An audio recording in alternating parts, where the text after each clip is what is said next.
দিনটা ছিল 28শে নভেম্বর। আমরা চলে এসেছিলাম শান্তিনিকেতনের খুব কাছে এই কঙ্কালীতলা শক্তিপীঠে। এই জায়গাটায় আমি প্রথম আসিনি, দ্বিতীয়বার আসছি। একটা অপূর্ব সুন্দর মন্দির, সাথে অপূর্ব সুন্দর পরিবেশ, যেখানে একবার এলে বারবার আসতে ইচ্ছে করবে। কঙ্কালীতলা হলো 51 পীঠের শেষ পীঠ, আর এটা কিন্তু একদম শান্তিনিকেতনের খুব কাছে, তো এখানে এসেছি।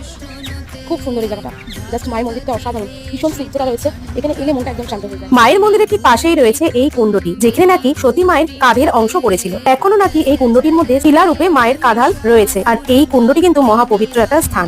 মায়ের যে আসল শিলা খণ্ডটি, সেটা কিন্তু ওই কুণ্ডর মধ্যেই রয়েছে। আর মন্দিরে কিন্তু মায়ের ফটোই পূজিত হয়। মন্দিরে এসেই দেখলাম একজোড়া নতুন নব দম্পতি চারিদিকে ঘোরাঘুরি করছে, আর সাথে ফটো সেশন হচ্ছে। নতুন বর বউ দেখার ইন্টারেস্ট কিন্তু আজও আমার রয়েছে, ছোটবেলা থেকে এখনো অব্দি। পালিয়ে বিয়ে করার মধ্যে কিন্তু একটা সেই ব্যাপার রয়েছে। জানো তো, ছোটবেলায় আমি কতবার যে এই নতুন বর বউ দেখতে গিয়ে ড্রেনের মধ্যে পড়েছি আমার নিজেরও মনে নেই, অগুন্তি বার। জানলা দিয়ে উঁকি মেরে দেখতে গিয়ে কখন যে ধপাস হয়ে গেছি। এই ছিল আজকে আমার মিনি ব্লগ। লং ব্লগটা খুব তাড়াতাড়ি আসছে।